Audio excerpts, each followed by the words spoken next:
21세기 사도행전을 쓰며 사는 사람들, 이 시간 진행의 이상진 장로입니다. 오늘 이 시간에는 코소보 땅에서 사역하고 계시는 신동혁 선교사님, 주보라 선교사님을 만났습니다. 선교사님 안녕하십니까? 안녕하십니까? 이곳 멀리 발칸 지역에 있는 코소보 땅에 와서 만나뵈니 너무 반갑습니다. 여기가 선교사님이 하시는 태권도 합기도 도장 같은데요. 저희 아름다운 이 여러 가지 이 기구들도 있고 도장이 아주 참 아름다운 것 같습니다.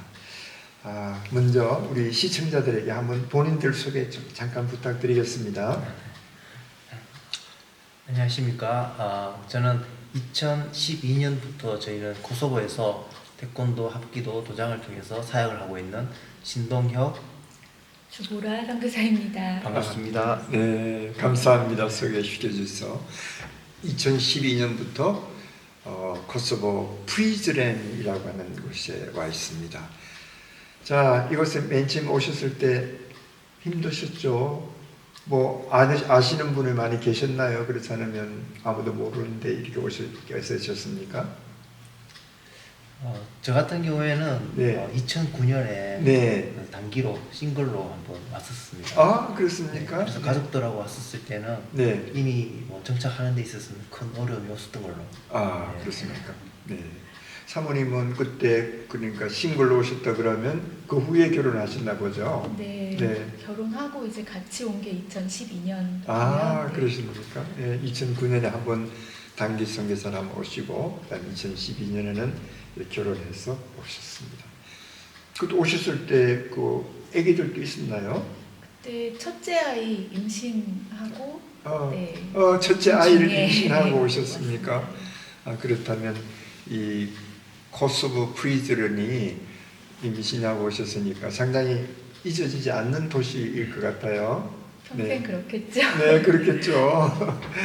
자, 이제 선교사님께서 이곳에 오시기 전에 우리 한국에서 어떤 신앙생활 하셨는지 좀 테스트 되겠습니까? 본인들 어떻게 해서 예수님을 만나게 됐는지 좀 소개해 주시면 감사하겠습니다. 저 같은 경우에는 어릴 때부터 이제 교회를 주일학교를 다녔었습니다. 네. 하지만 그때는 놀러 다니는 게 다였었고요. 네네. 근데 중학교 올라갈 때 저희 아버지께서 이제 암이 걸리셨어요. 네. 근데 어린 마음에 너무 아버지가 없는 삶에 대해서 생각을 하니까 무섭더라고요. 네. 하나님 앞에 기도를 했던 것 같아요. 네. 그래서 정말 저희 아버지께서 수술하시고 20년을 더 사시고 가셨거든요. 그러니까 신동혁 우리 선교사님의 어린 시절의 기도를 하나님께서 응답해 주셨다. 네, 그때 제가 한 달 정도 아버지께서 치료를 받으신 것 같아요. 근데 제가 정말 열심히 기도를 했던 것 같아요. 예. 기도를 하고 나서 그때 아버지께서 이제 다시 병원에 가셨을 때 의사가 놀라면서 그렇게 이야기를 했다더라고요. 틀림없이 암이었는데 네. 지금은 약간 종양인 것 같다. 그냥 심한 건 아니고 그냥 수술만 하면 될 것 같다라고 이야기를 했다 하더라고요. 네. 그때 저는 이제 처음 살아계신 하나님을 경험한 것 같아요. 아주 어릴 때부터 경험이 있으십니다. 그렇죠? 예. 사모님은 어떻습니까? 저도 어릴 때부터 교회 안에서 그래도 참 감사하게 네. 교회 안에서 자랄 수 있었고요. 네. 근데 사실 저희 아버지는 늦게 예수를 믿으셨어요. 네. 그래서 저희 외가 쪽, 어머니 쪽이 신앙이 있으셔서 저는 교회에서 자랄 수 있었지만 네. 그래서 그런데 어릴 때부터 하는 말씀으로 저를 굉장히 일찍 만나 주셨던 것 같아요. 네. 주일학교에서 또 대학에서. 네. 네. 그러니까 모태신앙이었다는 말은 아니고 네, 어머니는 어머니는 그렇지만 네. 아버님은 네. 어쨌든 어렸을 적부터 두 분 다 똑같은 전통적으로 내려오는 모태신앙이라고 하는 것은 아니지만 그래도 어렸을 때부터 주일학교 나가고 또 특히 우리 신 선교사님의 경우는 기도의 체험까지도 직접적인 체험이잖아요. 하나님께서 우리 아버지의 그 병을 낫게 해주셨다라는 그런 체험 때문에 상당히 어렸을 때 했지만 아주 깊은 하나님과의 그 관계가 있었던 것 같습니다. 예. 그런데 이제 특별하게 내가 참 주님께서 완전한 나의 구주가 되신다라고는 개인의 신앙의 믿음의 표현은 어떻게 하실 수가 있겠습니까? 대학교 때 지금 말씀하셨는데 대학교 때 체험을 하신 거예요? 네, 대학 1학년 때 저 같은 경우에는 네. 이제 선교단체에서 활동을 했었는데요. 네네.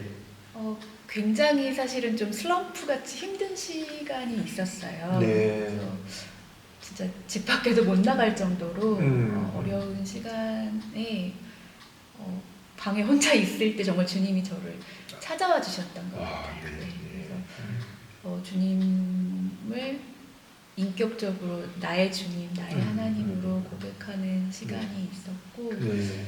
네, 그때 이후로 제 삶이 조금 바뀌었던 것 같아요. 네, 완전히 달라졌죠. 혹시 그때 가장 아주 힘들었을 때 슬럼프가 있다고 그렇게 했을 때 어떻게 주님이 찾아오셨나요? 사실 아무것도 못하고 방에 누워 있었거든요. 네, 네. 어디선가 찬양의 소리가 들렸어요. 주님은 너를 사랑해, 주님은 너를 사랑해. 네. 그 찬양이 들려오는데 이제 저희 아버님이 늦게 이제 예수 믿고 목회를 하시게 되셨거든요. 목사가 되셨어요. 목사가 되시고. 네. 네. 그래서 이제 저희가 교회 옆에 사택에 살았는데 네. 그래서 교회에서 누가 찬양을 하나 이렇게 생각했어요 처음에는. 네. 근데 그게 아니었고 네. 거기가 이제 시골 교회였기 때문에 저희가 네. 사실 누가 와서 찬양을 하는 게 아니었고 제 귀에 들려주시는 주님의 음성이었거든요. 아파서 누워있을 때 아무것도 할 수 없었을 때 찬양으로 위로해 주시는 주님. 네. 그로 인해서 정말 주님이 살아계심을 확신하고 나의 구주 나의 예수님으로 이렇게 영접하셨던 그런 기억이 대학교 1학년 때 너무 아름다운 지금 옛날을 소환해서 죄송합니다만은 그런 현지에도 그런 사람들이 많이 있잖아요. 젊은이들을 볼 때 그들의 젊은이들이 나의 그 젊을 때하고 뭐가 다를 수 있겠느냐 이렇게 생각하시면서 그들에게 정말 사랑을 듬뿍 줄 수 있는 그런 기회도 되지 않을까 싶습니다. 우리 신동엽 선교사님은요, 그냥 예수님을 어렸을 때 하나님이 응답해 주셨다라고 생각은 했지만 그래도 내 개인적인 구주로 영접하셨을 때는 모를 수도 있고요. 네, 그냥 고등학생 때까지는 제가 하나님 좀 무서워했던 것 같아요. 그래서 주일 예배 빠지면 항상 안 좋은 일이 생기더라고요. 그래서 주일 예배는 꼭 참여해야 되고 네. 어떻게 보면 지나고 나서 보니까 그것 때문에 제가 더 탈선할 수 있는 기회들을 많이 놓쳤더라고요. 그렇습니다. 네, 이게 감사하죠. 네. 근데 이제 고등학교 졸업하고 나서 제가 한 5년 정도 방황을 했었습니다. 네. 교회를 나가지 않고 친구들하고 놀고 그랬었는데 군대 제대를 하고 나서 이제 교회를 만나게 됐었어요. 거기서 그 교회에서 하는 수련회에 참석을 하게 됐는데 그때 사랑의 하나님을 만나게 되었었습니다. 네. 정말 그 당시 리더 형들 누나들이 정말 극진하게 사랑으로 저희들을 대하고 섬겨주는 걸 보면서 이게 하나님의 사랑이구나를 느끼고 그때부터 다시 또 정말 본격적으로 다시 또 신앙생활을 하게 됐어요. 하면서 이제 그 어렸을 때 만났던 그 주님이 계속해서 이제 함께 하셨다. 처음에 무서울 주님이 무섭게 생각했던 그 주님으로 말미암아 탈선할 것을 방지해 주셨다 그랬는데 그런 사람들도 많이 있어요. 어떤 면에서 너무 나이브하게 그냥 예수님은 사랑이시다, 뭐 내가 이렇게 해도 되겠지 저렇게 해도 되겠지 이렇게 하는 것보다는 그래도 좀 규모 있게 좀 질서를 지키면서 또 하나님을 두려워하면서 한 그 신앙이 결국 나를 지금 현재 선교사가 되게 했다라고 이렇게 생각할 수 있겠습니다. 네. 그러면 언제 같이 만나셨어요?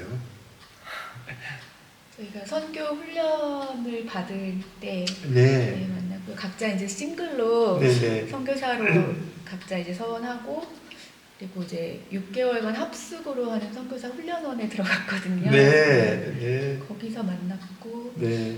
네, 훈련 마치고 결혼하고 아. 네, 나오게 됐습니다. 와, 대단히 훈련소에서 만나서 훈련소가 끝나고 나서 결혼하셨다. 와, 굉장히 빠른 속도 같아요. 좀 연애할 시간도 별로 없었을 것 같은데요. 합숙 훈련이었기 때문에요. 네. 네, 훈련을 열심히 받고 네. 또 그 이외의 시간에는 또 저희가 또 열심히 교제를 아, 그렇습니까? 예. 세월은 많이 지났지만 그때를 생각하면 역시 그때가 좋았죠. 지금 자녀들은 얼마나 있습니까? 아들 셋 두고 있습니다. 아들 셋. 네. 그러니까 이 코스보 올 때 뱃속에 넣었던 아들이 첫째 아들이었고 네. 그 다음에 여기 와서 코스보에 와서 두 아들을 더 낳았네요. 네. 그러니까 아들 삼형제를 둔 아주 부자 부부이십니다. 네. 어떻게 해서 코스보에 오시게 됐는지 먼저 말씀해 주시고요. 그 다음에 내가 본 첫 코스보의 인상과 지금 현재 사역하고 있는 코스보에 대해서 좀 시청자들하고 함께 나눠주시면 고맙겠습니다.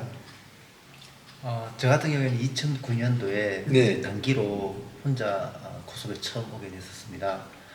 처음 이제 선교를 준비하면서 어떤 한 선교사님과 연결이 됐었습니다. 네. 그래서 그 선교사님께 어디로 가면 좋겠느냐 여쭤봤을 때 그분께서 두 가지 옵션을 제게 주셨었거든요. 네. 첫 번째 지역은 감비아고 두 번째 이제 코소보였습니다. 네. 그래서 한 달 정도 이제 제가 기도를 하는데 하나님께서 어떻게 특별한 어떤 응답을 안 주시더라고요. 네. 그래서 어떡하지? 그러는 가운데 한 친구가 제게 그 의미는 어디를 가도 괜찮다는 의미가 아니십니까? 네네.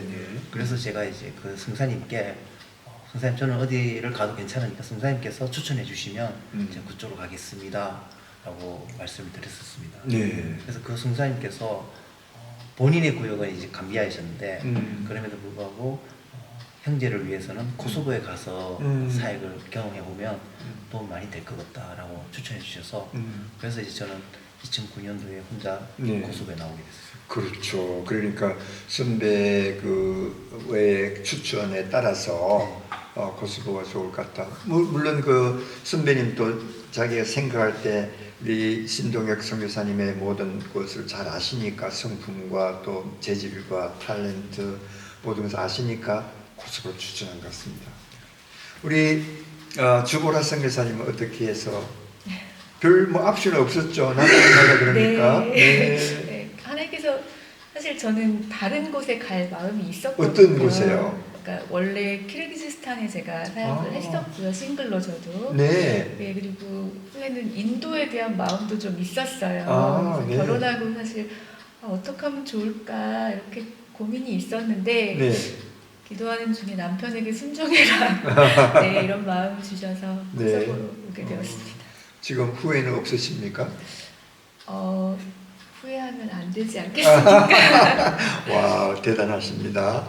키르기스탄에서 생걸로 좀 선교 사역하셨고 인도에도 가볼 생각이 있었는데 나중에 한번 인도에 가보세요. 네, 저는 인도 선교를 1986년부터 지금까지 계속 하고 있거든요. 너무 저는 한 곳에 있기 때문에 잘 모르긴 하지만 인도가 워낙 큰 나라이기 때문에 거기도 다양한 족속, 다양한 프로젝트들이 있을 수 있으니까 한번 남편하고 같이 여행으로 한번 가보시면 참 좋을 것 같아요. 자, 처음 코소보에 왔을 때 선교사님은 지금 2009년에 와셨다 그러니까 다 아시겠지만 우리 사모님 되시는 주보라 선교사님은 처음 코소보에 도착했을 때 코소보 이런 나라인가 하는 그 느낌은 어떤 느낌이었나요? 솔직히 첫인상은 그렇게 좋지는 않았어요. 왜 안 좋았습니까? 그때가 3월 첫째 주쯤이었는데요. 네네. 아직 이렇게 새싹이 나기 전이었나 봐요. 그래서 이렇게 공항에서 이렇게 차를 타고 쭉 오는데 너무 이 좀 황량한 느낌이 네. 어둡고 무겁고 좀 그렇게 느껴졌던 것 같아요. 그래서 네. 조금 한 달만 늦게 왔으면 소야 전체가 이제 푸른 풀밭 그런 나무에는 새잎들이 막 나고 좀 기분이 좋았을 텐데 네. 지금은 어떠시나요? 지금은 여기가 굉장히 좋다고 제가 추천을 많이 하죠.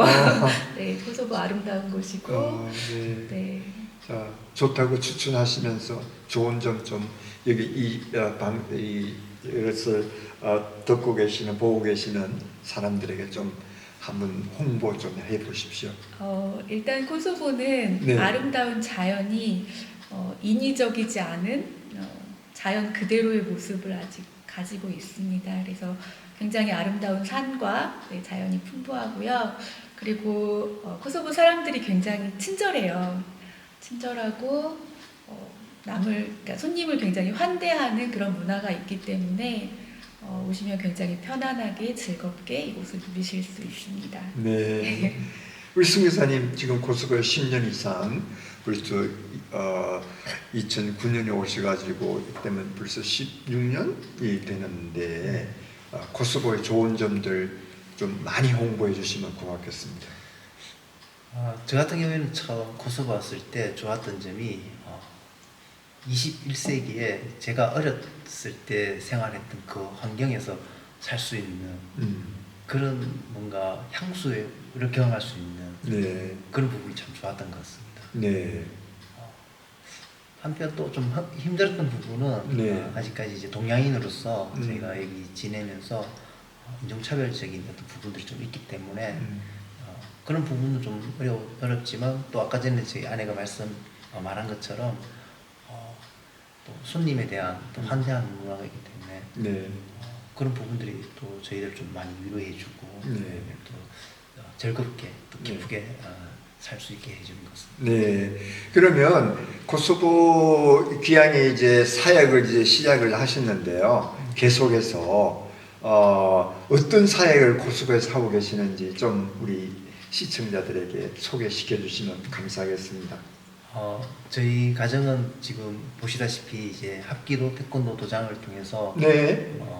어린이부터 이제 그 성인부까지 네. 골고루 이제 사람들 만나고 있고요. 네. 네. 그 도장에서는 운동만 하고요. 네. 그 외에 이제 일반인들하고는 밖에서 커피를 마시면서 교제를 하고 네. 기회가 되는 데 복음을 전하고 그렇게 하고 네. 있습니다.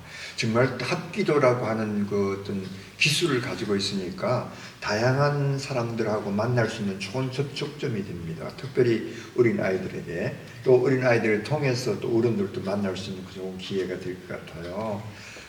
자, 그러면 어떤 사모님께서 어떤 일들을 하고 계시나요?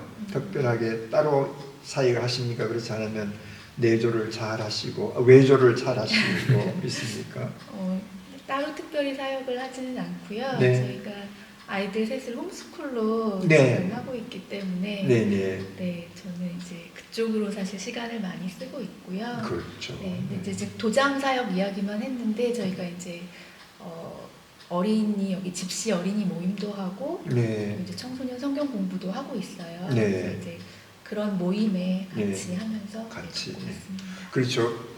어머니로서의 가장 큰 일은 물론 선교사로 왔기 때문에 선교지에서도 여러 다른 어린아이들을 돌봐야 되겠지만 특별히 벌써 하나님께서 세 자녀를 주셨잖아요. 그러니까 우리 건장한 남아를 주셨으니까 그 애들을 잘 길러서 그 애들이 다시 또 훌륭한 미션 리더들이 되어가지고 하나님 나라를 위해서 크게 활약할 수 있는 그런 인재들을 키우는 그것이 제일 큰 거 아니겠어요? 그런 의미에서는 벌써 어머니로서 자녀들에게 가정에서 교육을 시키고 또 집시 이 지역에 있는 집시들에게 또 복음을 또 전할 수 있고 또 청소년들 중요한 시기에 있는 청소년들에게 복음을 전하는 것은 참으로 귀중한 일이 아닌가 이렇게 생각을 합니다. 성교사님 이 사역들을 하시면서 학생들이 일주일에 몇 명이나 만나나요? 일주일에 많은 학생들을 만나게 되죠. 네, 아이들하고 일반부 포함해서 한 30-40명 정도. 예. 그 외에 이제 학부모들도 그렇죠. 만나고요. 네. 여기서 이제 뭐라 그럽니까? 심사라 그럽니까? 예, 심사 같은 것도 하고 그러죠. 네. 승급 올 할 때. 네. 그때 부모님들의 그 관심은 어때요? 한국처럼 그렇게 많습니까? 한국에도 많죠? 인원적으로는 한국이 많은데요. 네. 이쪽에 이제 관심은 이쪽 사람들이 훨씬 많이 가지는 것 같습니다. 그렇습니까? 네. 그러니까 승급할 때 화이트 띠에서 뭐 이렇게 블루, 레드 이런 것 띠를 이렇게 체인지하게 될 때 네. 사람들이 부모님들이 와서 많이 환영하고 그렇게 하죠. 네. 네. 그때가 참 복음 전하기 좋은 때 같아요. 뭐 이렇게 이 지역이 모슬렘들 특별히 이 여기에 있는 프리즌은 코소보의 어느 지역보다도 더 무슬림의 수가 더 많은 지역이기 때문에 이렇게 대어놓고 얘기하는 것이 조금 제가 확실하게 모르겠습니다만은 그래도 직간접적으로 자녀들을 교육을 시켜주는 그 선생들에게는 다 우리 학부형들도 다 이렇게 존경하고 그렇게 할 테니까 그런 과정을 그것을 관계를 통해서 또 좋은 복음의 툴로 이렇게 사용하지 하면 좋지 않을까 하는 그런 생각이 듭니다. 네. 이제 그 사역을 하시면서 가장 힘든 일들도 있고요. 또 뭐 좋은 일들도 있고 기억에 날 만한 그런 일들이 있을 텐데 그런 얘기를 좀 나눠보면 어떨까요? 뭐 유럽에 계신 많은 한국 분들이 겪었을 일이라고 생각하는데요. 네, 예. 저희도 이제 코로나 때 네. 좀 이쪽에서 많이 놀림과 편견을 많이 당했었거든요. 아, 그렇습니까? 네, 저희 부부가 이제 한번 여기 쇼핑센터에 갔었는데 사람들이 싹 길을 비키더라고요. 그리고 이제 같은 계단으로 이용하지 않으려고 다른 데로 돌아가고 그런 걸 보면서 저희가 좀 많이 낙심이 됐었거든요. 네. 그래서 돌아온 차 안에서 아내에게 이제 우리가 이곳을 떠나야 될 때인가 라는 생각이 들었었습니다. 네. 그런 고민을 하고 있는 찰나에 저희 이제 현지인 그 제자 2명이 연락이 왔었습니다. 그날 저녁에 잠깐 보자고 해서 나왔는데 그 친구들이 저한테 하는 말이 지금 코로나 때문에 힘들 것 같은데 자기들이 돕고 싶다, 도장을 재정적으로 도와주고 싶다라는 말을 하더라고요. 그 두 사람의 그 따뜻한 말을 들었을 때 제가 그래 내가 이 코소보 사람 전체를 내가 사랑하는 것이 아니라 하나님께서 나에게 맡기신 한 영혼 한 영혼을 내가 그 영혼들에게 내가 최선을 다하는 게 중요하구나. 다른 사람들 하나님께서 아직까지는 내한테 맡기지 않으신 그 영혼들 때문에 내가 낙심할 필요는 없겠다라는 생각이 들었었습니다. 네, 그래서 그렇죠. 다시 마음을 다잡고 가장 어려웠을 때 나에게 말로 혹은 여러 가지 방법으로 이렇게 좀 위로해주고 격려해주는 그 사람들이 참 고마운 사람들이네요. 예, 그 후배들은 여기서 훈련받은 제자들은 지금 또 이 지역에 근무하고 있습니까? 네, 주기적으로 저하고 이제 계속 교제를 하고 있고요. 네. 물론 이제 아직은 신실한 무슬림이지만 계속 기도를 하고 있습니다. 네. 그렇죠. 무슬림이 정말 하나님 앞으로 돌아온다고 하는 그것은 참 정말 어려운 상황 같아요. 때로는 나는 이제 예수를 믿겠다라고 하면서도 나중에 어떤 때가 될 것 같으면 그것을 좀 배신하는 그런 사람들도 있을 것이고 아마 그때 가장 힘들지 않을까 그렇게 생각이 됩니다. 예. 그런 경우도 많이 있으셨겠죠. 배신한 경우는 제가 아직 경험하지는 못했습니다. 하지만 계속 복음에 대해서 이야기를 하고 처음에는 좀 이해하는 척 하는 부분에 대해서 이제 기대를 가졌는데 다시 또 원위치 하는 부분들을 보면서 좀 많이 힘들더라고요. 다시 원위치 하는 그것은 실제로 100% 예수님을 안 받아들였다고 하는 것도 하나고 실제로 받아들여 놓고 상황에 따라 가지고 100%가 아니기 때문에 상황에 따라서 곤란할 때는 좀 반반씩 하는 그런 경우도 있지 않을까 싶은데 어떻든 선교사님으로서 그렇게 될 때 마음이 좀 짠할 때가 많이 있겠죠. 그런데도 불구하고 세월이 지나면 또 세월이 약인 것처럼, 약이라고 하는 것처럼 또 완전히 컨펌이 돼가지고 주님의 귀한 사역자가 될 그런 것을 기대하면서 지금 진행하고 있잖아요. 틀림없이 그 좋은 일들이 많이 있을 것으로 생각이 됩니다. 예, 이렇게 얘기하다가 보니까 벌써 시간이 지났거든요. 그러니까 우리 다음 시간에 한번 만나서 사역을 하시면서 있었던 에피소드 같은 거를 좀 중심으로 해서 좀 얘기를 나눠보도록 하겠습니다. 예. 시청자 여러분들께서 지금 신동혁 선교사님, 주보라 선교사님의 선교 사역을 듣고 계십니다.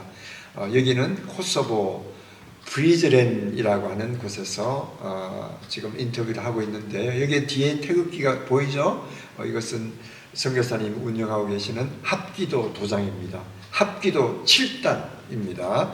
조심하십시오. 그럼 다음 시간까지 안녕히 계십시오.